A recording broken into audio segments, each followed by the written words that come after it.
The room went quiet the moment the man in the torn brown jacket stepped forward. Security had already started moving toward him. April felt it before she heard it. The shift in the air, the sudden tightening in her chest, the cold realization that this was it. This was the moment her stepmother had been waiting for. "Get him out of here," her stepmother said loudly, her voice slicing through the murmurs. "This event is not for beggars." April's fingers trembled as she clutched the hem of her dress. She didn't look at him. She couldn't. If she did, she might break. The man beside her, her husband, said nothing. As always. A security guard reached for his arm. "Wait," April whispered, her voice barely carrying. "Please, just wait." Her stepmother laughed, sharp and pleased. Wait for what? For him to beg? She turned to the crowd, her smile widening. "Ladies and gentlemen, meet the man my stepdaughter married, a homeless nobody she picked off the street." The room rippled with low laughter. April's heart pounded so hard it hurt. This wasn't how it was supposed to happen. She had told herself she could endure the whispers, the looks, the humiliation. But standing here, surrounded by chandeliers and cruelty, she realized endurance had a breaking point. She glanced at her husband. His face was calm, too calm. The security guard tightened his grip, and then he spoke. "Let go of me." His voice wasn't loud, it wasn't angry, but it carried. The guard froze. April looked up sharply. Her stepmother frowned. "What did you say?" He took a step forward, gently freeing his arm. "I said, let go." Something in his tone made the guard obey without thinking. April's breath caught. This was new. He had always been quiet, patient, invisible when he needed to be. He had endured insults that would have crushed any other man. She had once asked him why. "Because silence lets people show who they really are," he had told her. Now, the silence belonged to him. Her stepmother scoffed, recovering quickly. "You have some nerve speaking here. Do you know where you are?" He looked around slowly, as if seeing the room for the first time. The crystal lights, the silk gowns, the people who had smiled while planning April's ruin. "Yes," he said calmly, "I do." April's pulse raced. Her instincts screamed that something was wrong in a way she couldn't explain. Her father stood stiffly beside her stepmother, eyes downcast, hands shaking. He hadn't looked April in the eye once since she arrived. April swallowed. "Please," she whispered to her husband, "let's just go." He turned to her then, and for the first time since she met him, she saw something dangerous in his eyes. Not anger, control. "Not yet," he said quietly. "You've endured enough." Her stepmother laughed again, but it sounded forced now. "Endured? She chose this life. She chose you." April flinched. "Yes," he said, nodding once. "She did." And suddenly, the memory of how it all began crashed into her like a wave. Just weeks ago, she had been standing in a different room, a colder one, her father's study. "You will marry him," her stepmother had said, folding her arms. "This is not a request." April had stared at the photograph on the desk, the old billionaire, his smile thin, his eyes calculating. He was older than her father, older than her grandfather. "I won't," April said, her voice shaking but firm. "I refuse." Her father had slammed his hand on the table. "Do you have any idea what you're throwing away?" "My life?" April shot back. "Or my inheritance?" Her stepmother smiled then, a slow, poisonous smile. "Both." April remembered how her chest had tightened, how the room had felt too small. "You'd really sell me like this?" "It's called sacrifice," her stepmother replied. "Well, for the family." April had laughed, a broken sound. "I'm not your family." The silence that followed had been final. "Then leave," her father had said quietly. "If you walk out that door, don't come back." And she had. She had walked out with nothing but her pride and a small bag. She had lost everything that day. Or so she thought. Back in the present, her husband lifted his gaze to the crowd once more. "I think," he said slowly, "it's time we stop pretending." April's heart skipped. Pretending? Her stepmother's smile faltered for the first time. What exactly do you think you're doing? She snapped. He looked at April, his voice softening just for her. Trust me. She didn't know why, but she did. April had trusted him once before, without knowing his name, his past, or even his intentions. That night came back to her in fragments, sharp and vivid. Rain had soaked the city, turning the streets into mirrors of broken light. April had been walking without direction, her shoes slipping, her phone dead, her bank card useless. She still remembered standing under the flickering awning of a closed shop, hugging herself, whispering over and over, "What do I do now?" That was when she saw him. He sat on the pavement near a trash bin, clothes worn thin, hair unkempt, his shoes mismatched. Most people passed without looking. Some looked and recoiled. April had stopped. She didn't know why. "Are you hungry?" she had asked, her voice small. He had looked up slowly, eyes dark, assessing, not desperate, not pleading, just observant. "Yes," he said simply. She had spent her last cash buying 2 cheap meals. They ate in silence on the curb while the rain softened to a drizzle. "Why are you alone?" she had asked finally. He had smiled faintly. "Because it's quieter that way."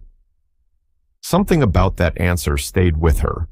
When she told him her situation, about the forced marriage, the inheritance, the family that chose money over her, he didn't interrupt. He listened, like every word mattered.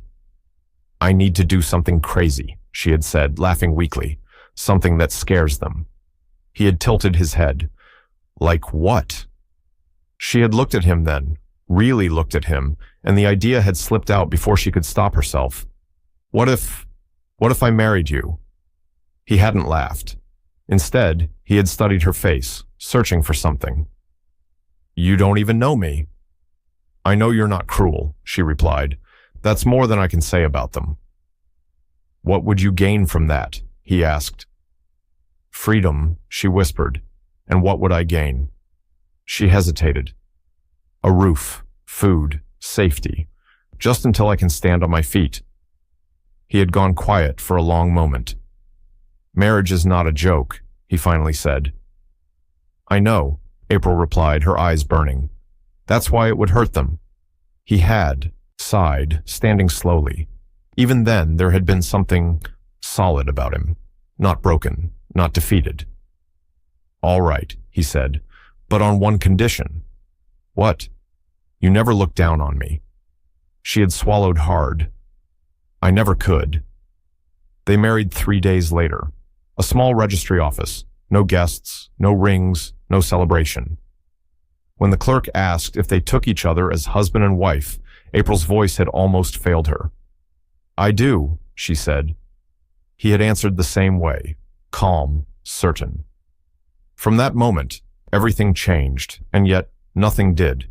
They lived in a tiny rented room. April worked long hours at whatever job would take her. He cooked, cleaned, waited. At first, she felt guilty. "I'm sorry," she told him one night, collapsing onto the bed. "This isn't the life you deserve." He had handed her a cup of tea. "It's quieter than you think." There were moments that confused her, strangers who seemed to recognize him. Phone. Calls he took outside. The way he spoke about business, contracts, leverage, words she didn't expect from a man who once slept on concrete. "Where did you learn that?" she asked once. He smiled. "Life teaches many things." She let it go. She had bigger problems. Her stepmother hadn't stopped at disowning her. She made sure April couldn't find stable work. Old connections disappeared. Promises were withdrawn. "You think marrying trash will save you?" her stepmother sneered over the phone one day. "You've only proven how low you are." April had hung up shaking. That night, she cried quietly, not wanting him to hear. He had heard anyway. He sat beside her, his voice low. "They hurt you because they're afraid." "Afraid of what?" April scoffed. "I have nothing." He looked at her steadily. Not nothing. Weeks later, the invitation arrived. Her stepsister's wedding. Gold embossed, expensive, deliberate. "They want to humiliate me," April said, staring at it. "Yes," he replied. You don't have to come. I'm your husband, he said simply. Where you go, I go. That wedding was where the insults began, the whispers, the laughter. Is he really homeless? Did she pick him up like a stray? April wanted the ground to swallow her. He endured it all silently. And now, standing in this hall again, with security hovering and her stepmother's smile cracking, April realized something chilling. He had been waiting for this moment. Her stepmother stepped forward. Enough drama. Remove him, and take her too if you must. The room held its breath. Her husband looked directly at her father. Do you remember, he asked calmly, signing those loan documents 5 years ago? Her father's head snapped up. What? He stammered. Her stepmother's eyes narrowed. What nonsense is this? Her husband smiled, just slightly. Let's talk about nonsense, he said. And for the first time, fear flickered across their faces. Her father's lips parted, but no sound came out. The color drained from his face so quickly, April thought he might faint. What are you talking about? Her stepmother snapped, though her voice had lost its sharp confidence. You're embarrassing yourself. Her husband ignored her. He took a few steps forward, slow and deliberate, until he stood directly in front of April's father. The crowd leaned in instinctively, sensing something was wrong, very wrong. You signed under pressure, he continued calmly. High interest, short deadlines. You told yourself you would refinance later. April's heart slammed against her ribs. She turned to her father, searching his face. He wouldn't meet her eyes. I don't know who you think you are, her stepmother said loudly, trying to regain control. But this is a private family matter. Nothing about money is ever private, he replied. The words hit the room like a dropped glass. A murmur rippled through the guests. April's stepsister clutched her husband's arm, whispering urgently. Stop this, April's father finally croaked. You don't know what you're saying. Her husband tilted his head slightly. Then correct me. Silence. April felt dizzy. Her memories blurred. Her father's constant stress, the late-night arguments, the sudden wealth her stepmother had flaunted. You told me you were saving the family, April whispered, barely realizing she had spoken aloud. Her father flinched. Her stepmother turned on her sharply. This is not the time. Be quiet, her husband said, not loud, not angry, but her stepmother stopped mid-sentence like a puppet with cut strings. April stared at him, shocked. I gave you a choice once, he continued, finally addressing the stepmother directly. You chose greed, she laughed nervously. Who do you think you are, threatening me in my own circle? He looked around again, his gaze settling briefly on several men in tailored suits near the back. One of them straightened immediately. I am the man who bought your debt, he said. The words landed heavily. April's father staggered backward, knocking into a chair. That's impossible, her stepmother whispered. You're lying. He reached into his pocket and pulled out his phone. One tap. A man in a navy suit rushed forward, breathless. Sir, you asked for me? April's mouth fell open. Yes, her husband replied. Would you be kind enough to explain to them who owns their loans? The man cleared his throat, visibly uncomfortable. All outstanding debts associated with this family were acquired last quarter by your husband. The room exploded into whispers. April's stepsister gasped. That's a joke. It's not, the man replied quietly. The transfer was legal. April's stepmother's face contorted. You were a beggar. Her husband looked at her steadily. I was listening. April's knees felt weak. She grabbed his arm. You said you had nothing. I said I was quiet, he corrected gently. Her emotions crashed into each other. Shock, betrayal, relief, fear. Why? She whispered. Why didn't you tell me? He turned to her, his voice low enough that only she could hear. Because I needed to know who you were, without the weight of my name. Tears burned her eyes. Her stepmother shrieked, Security! Remove him now! No one moved. Instead, several guests stepped back, suddenly afraid to be associated with her. Her stepsister's husband cleared his throat. Perhaps we should talk privately.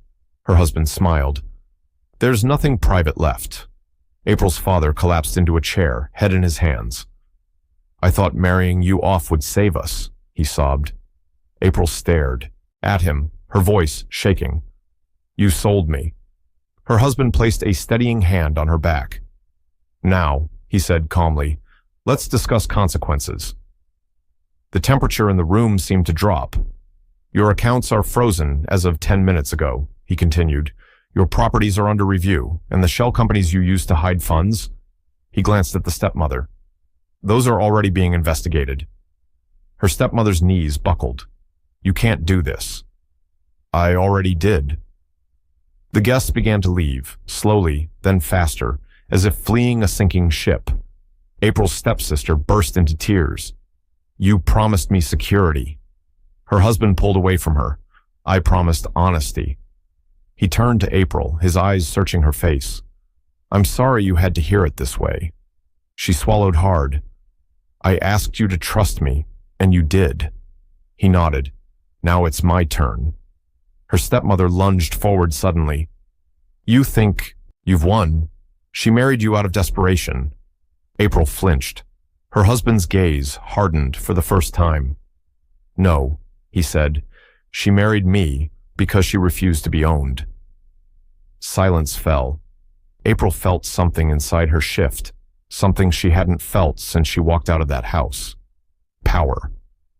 The hall emptied faster than April could process what was happening. Expensive heels clicked hurriedly across marble floors, whispered apologies floated in the air, and people who had laughed moments ago now avoided eye contact like guilt was contagious. Only her family remained, if they could still be called that. April stood frozen, her fingers still gripping her husband's sleeve as though letting go might make everything collapse. Her heart was racing, but not with fear anymore, with something sharper, clearer. Her stepmother was the first to break. She straightened her back, forcing composure the way she always did when cornered. This is a misunderstanding, she said, her voice trembling just slightly.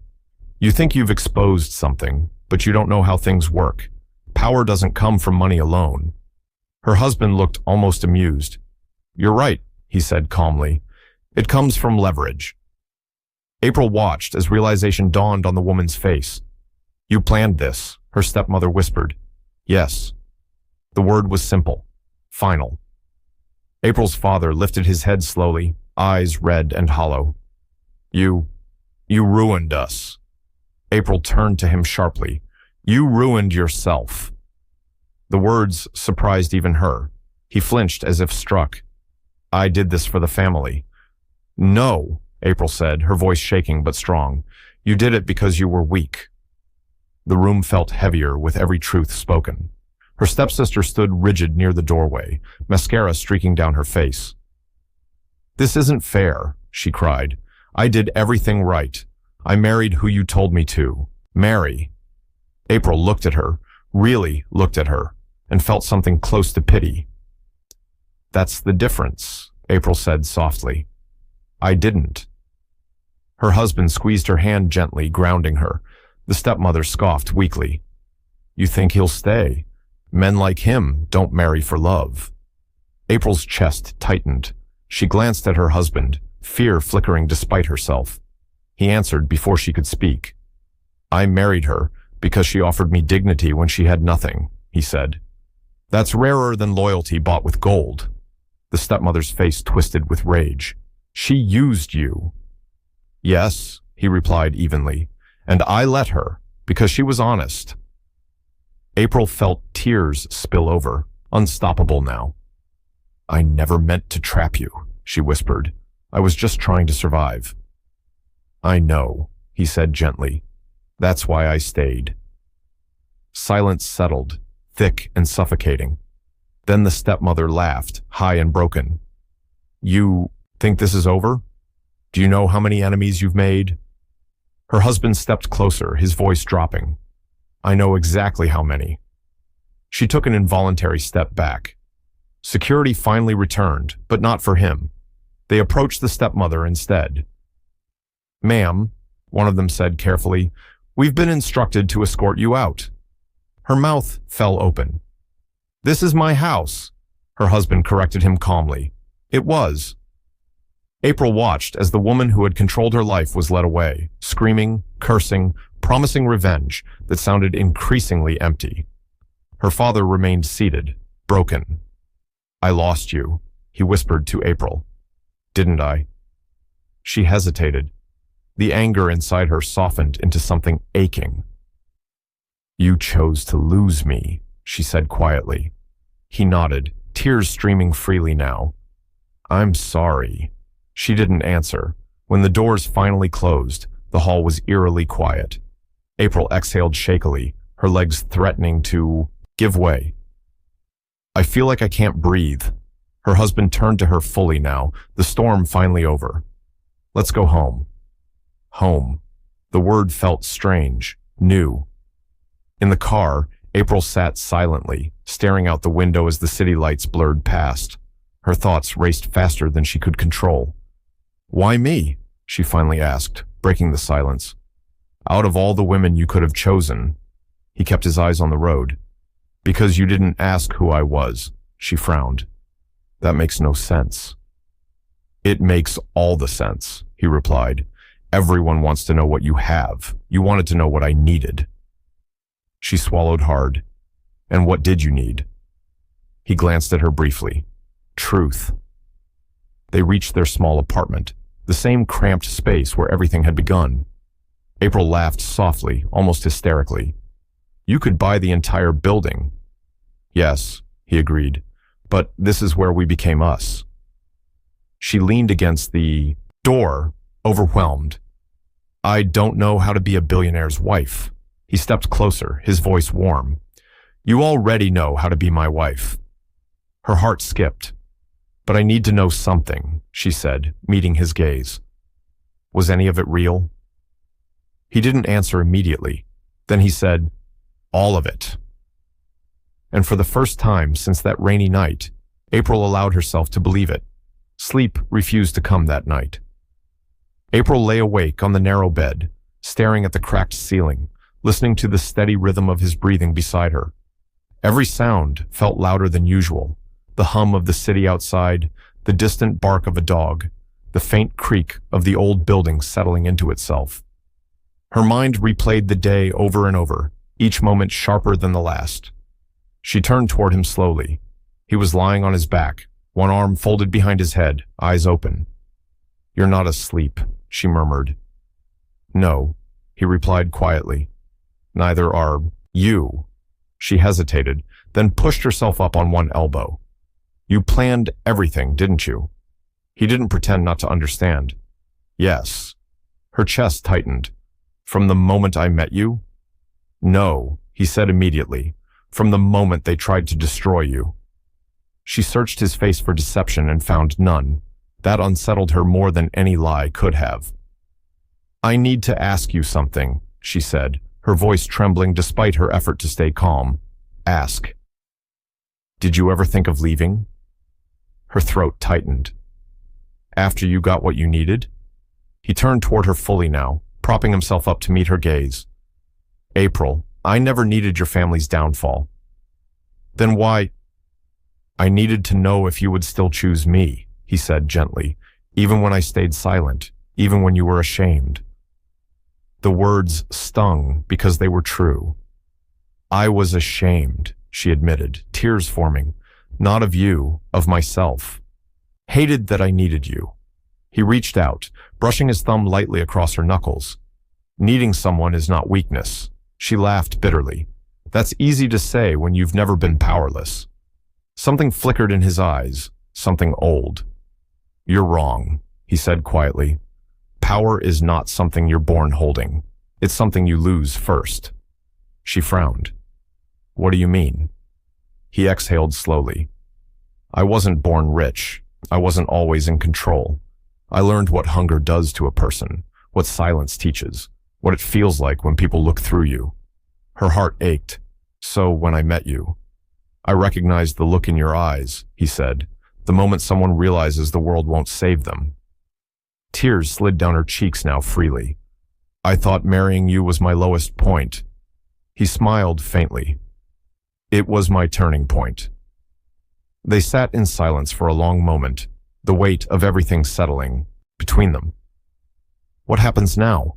April asked finally. Now, he said. You decide. She blinked. Decide what? Whether you want to step into my world, he said honestly, or walk away with your freedom intact. Her breath caught. You'd let me walk away? Yes. The simplicity of the answer shook her more than any grand declaration could have. You won't trap me, she whispered. I never would. She pressed her hand to her chest, trying to steady her racing heart. I don't want to be someone people fear. He nodded. Then don't. I don't want to become like them. You won't, he said softly, because you remember what it felt like to have nothing. Her phone buzzed suddenly, breaking the moment. A message from an unknown number. She opened it and froze. It was a photograph. Her stepmother, sitting in an expensive car, smiling smugly. Below it, a single line of text. You think you've won. This isn't over. April's hands shook. He saw it instantly. She won't stop, she whispered. No, he agreed calmly. She won't. Fear crept back into April's chest. What if she ruins everything again? He took the phone from her, studying the image. Then he deleted the message. She only has power if you let her define the end, he said. April swallowed hard. I don't know how to fight people like her. You don't, he replied. You live well, and you don't look back. She shook her head. That sounds like running. He leaned closer, his voice firm but kind. No, that's choosing peace. She looked at him then, really looked at him, and for the first time understood the depth of what stood beside her. Not money, not revenge, choice. I don't want to leave, she said quietly, but I don't want to hide behind you either. A slow smile spread across his face. Good. What? Because I don't need a shadow, he said. I need a partner. Her breath hitched. Outside, dawn began to creep through the thin curtains, pale and uncertain, but real. April reached for his hand. Then teach me, she said, not how to be powerful, how to stay human. He intertwined his fingers with hers. That's the hardest lesson of all. And as the sun rose over the city, April knew her life was no longer about survival. It was about becoming. The city did not slow down just because April's life had cracked open. Morning came with emails, calls, and headlines she wasn't prepared for. She sat at the small kitchen table, phone in hand, watching her name trend for reasons she never asked for. Disowned heiress marries homeless man. Billionaire's secret wife exposes elite family. Power shift at the top. Her stomach twisted. I didn't agree to this, she whispered. He stood behind her, hands resting lightly on the chair. You didn't cause it either. But they're saying things, she said, scrolling shakily, that I manipulated you, that I planned everything. He leaned closer, reading over her shoulder. They need a villain. I don't want to be one. You're not, he said, but you don't control their fear. A knock came at the door. Both of them froze. He moved first, calm but alert, peering through the peephole. His jaw tightened slightly. It's your father, he said. April's breath caught. I'm not ready. You don't have to see him, he replied. She hesitated, then shook her head. No, I do. Her father stood awkwardly in the narrow hallway, looking smaller somehow, his expensive coat hanging loosely on his frame. I won't stay long, he said quietly. I just needed to see you. April crossed her arms, bracing herself. Why? To apologize, he said, voice breaking. Not as your father, as a man who failed. Silence stretched between them. I let her control everything, he continued. I told myself it was protection, but it was cowardice. April swallowed hard. You chose her. Yes, he admitted, and I lost you. Tears blurred her vision. You don't get to rewrite that now. I know, he said quickly. I don't expect forgiveness. Her husband watched quietly from the doorway, saying nothing. "There's something else," her father added, lowering his voice. "She's planning something." April's heart dropped. "What?" "She's reaching out to old partners," he said, trying to spin a story, trying to make it look like fraud. April felt the room tilt. "Against us?" "Yes." Her husband stepped forward then. "She's already tried." Her father's eyes widened. "Then you know she won't stop." "I do," he replied calmly. April clenched her fists. "I won't let her destroy us again." Her husband turned to her, surprised. "I won't hide," April continued, her voice growing steadier. "I won't let her make me small." He studied her for a long moment, then nodded. "Then we do this your way." Her father looked between them, confused. "Your way?" April took a breath. "No secrets, no shadows." Her husband smiled faintly. "Transparency terrifies people like her." That afternoon, the stepmother made her move. A press conference, carefully selected journalists, tears that came on cue. "She was manipulated," the woman sobbed. "My stepdaughter was used, brainwashed. She's a victim." April watched the broadcast in disbelief. "She's rewriting me," she whispered. Her husband muted the screen. "Then it's time you speak." April's heart raced. "I don't know how." "Yes, you do," he said gently. "You've been speaking your truth since the day you walked out." Hours later, April stood before cameras for the first time. No luxury backdrop, no power display, just her. "I wasn't forced," she said clearly. "I wasn't tricked. I chose." The questions came fast and sharp. Did you marry him for money? Were you aware of his identity? Was this revenge? April took a steady breath. "I married him because he treated me like a person when my own family didn't." The room fell quiet. "I didn't know who he was," she continued, "and when I found out, I wasn't angry. I was grateful." "For what?" someone asked. "For the truth," April said, "and for the choice to walk away if I wanted to." Her stepmother's narrative began to crumble in real time. That night, April collapsed onto the couch, exhausted. "I was terrified," she admitted. "I know," he said softly. "But I didn't feel alone," she added. He sat beside her. "You weren't." Outside, the city lights flickered like 1,000 watching eyes. And, somewhere, April knew, her stepmother was watching too, realizing she was losing control. The next morning, the city felt alive in a way April had never noticed. The air was sharper, crisper, as if it too knew something was shifting. But the weight of expectation pressed on her chest, heavier than any sleepless night or whispered insult. Her husband didn't speak. He didn't need to. His quiet presence was a shield, a reminder that whatever storms approached, they would face them together. The knock at the door was insistent this time. April froze. He moved first, glancing through the peephole. She watched him. His jaw tightened. He didn't need to speak. She could see it in his eyes. "It's her," he said calmly. The stepmother was standing there, her polished nails tapping against the doorframe. Her smile was sharp, rehearsed, a weapon dressed as civility. "April," she said sweetly, almost mockingly, "can we talk?" "No," April said immediately. "You've said all you need to say." Her stepmother tilted her head. "You think you've won, but do you really understand what it means to fight a woman like me?" April clenched her fists. "Yes, and I know I don't need to mimic you to survive." The stepmother laughed, a short, brittle sound. "You don't have the faintest idea. I've been manipulating this family for decades. Do you honestly believe you can undo that in days?" "You can't control everything," her husband said, stepping beside her, tall and steady. "Some things you can't touch." Her stepmother's eyes flicked to him, calculating. "Ah, the beggar who became a man of power. I should have expected the truth. You play the silent game very well, don't you?" "I don't play," he said evenly. "I act."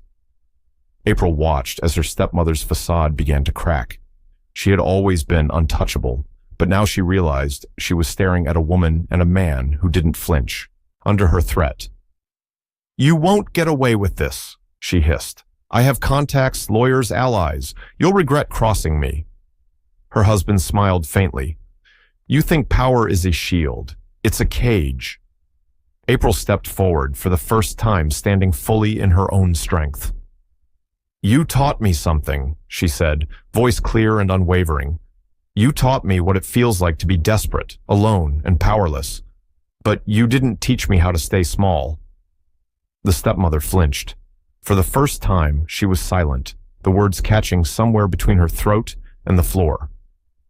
Her husband pulled out a small folder from his coat pocket.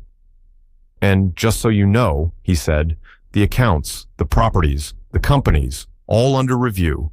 Every single shell you use to hide assets, transparent now, public, legal.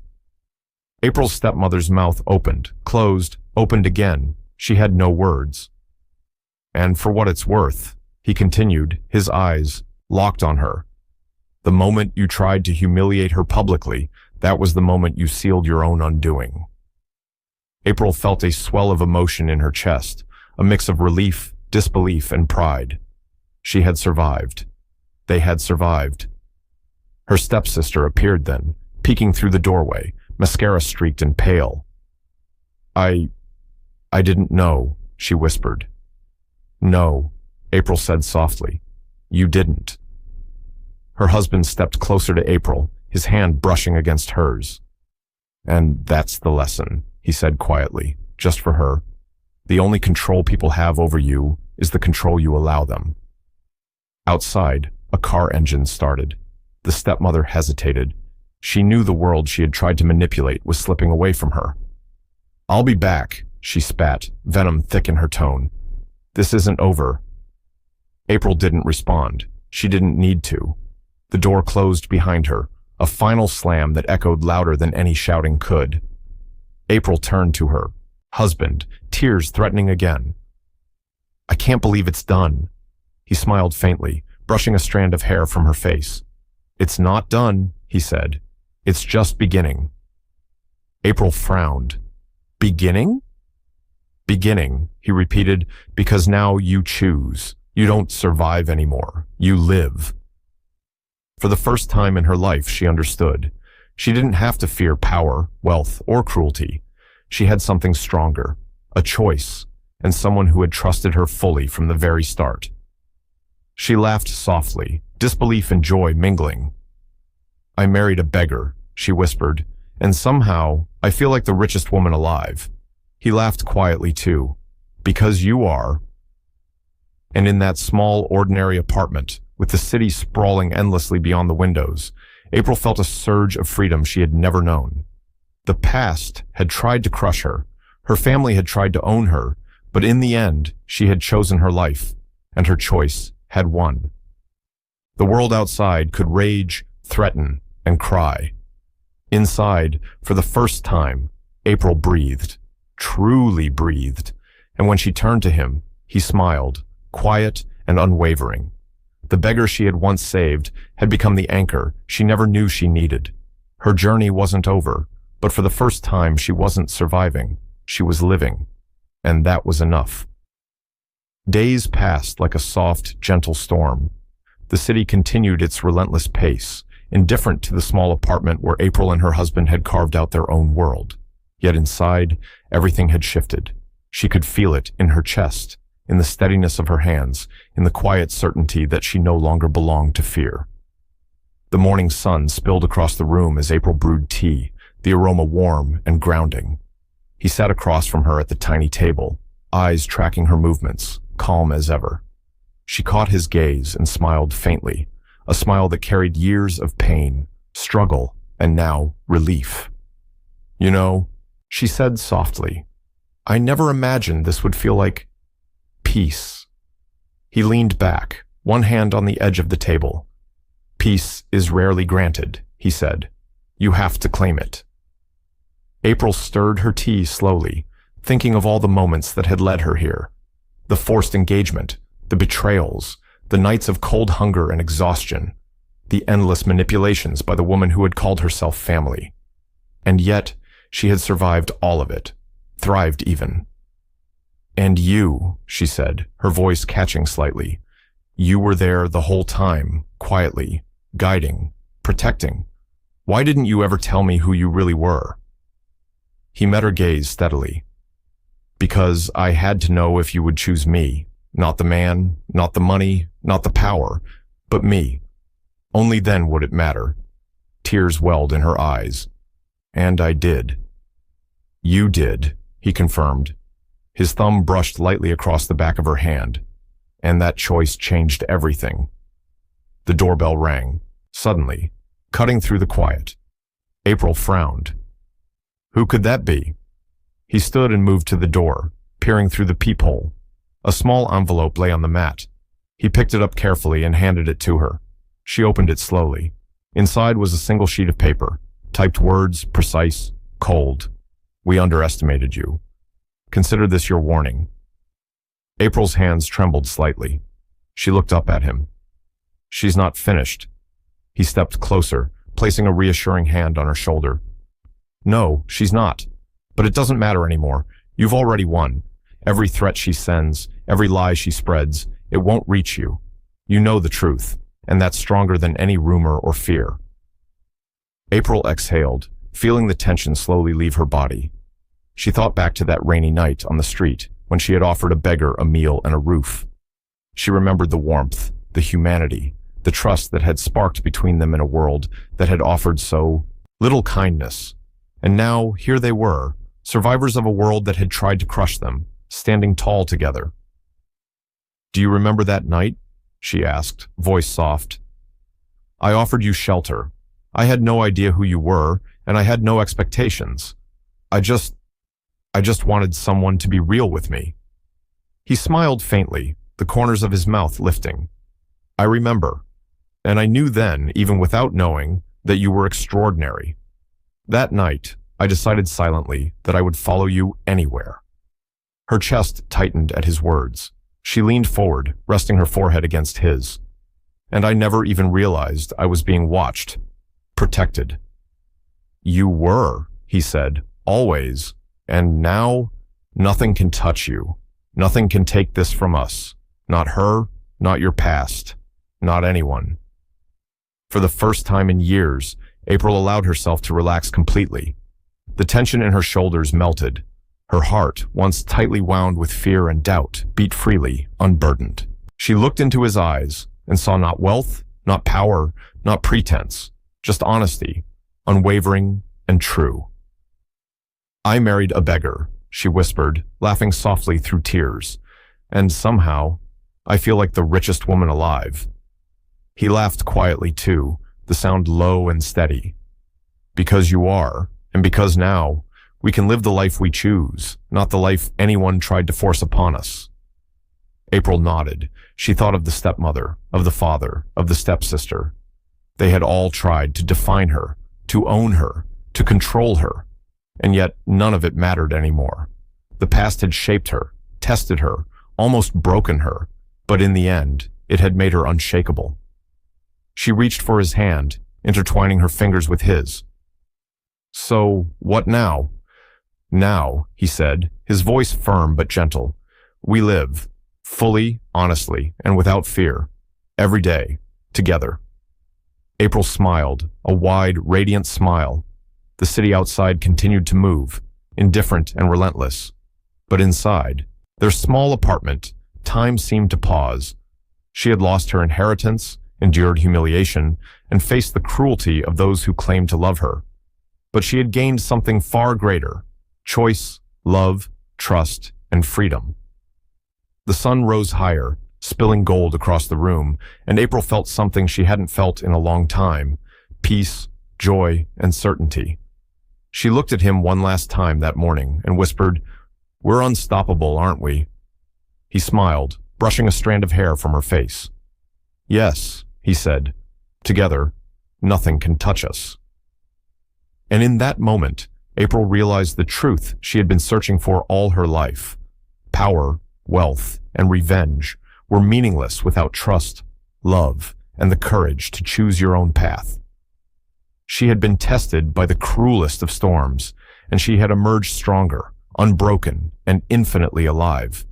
The world outside could rage, threaten, and mock. But inside, April and the man she once called a beggar sat hand in hand, finally free. And that, she knew, was everything.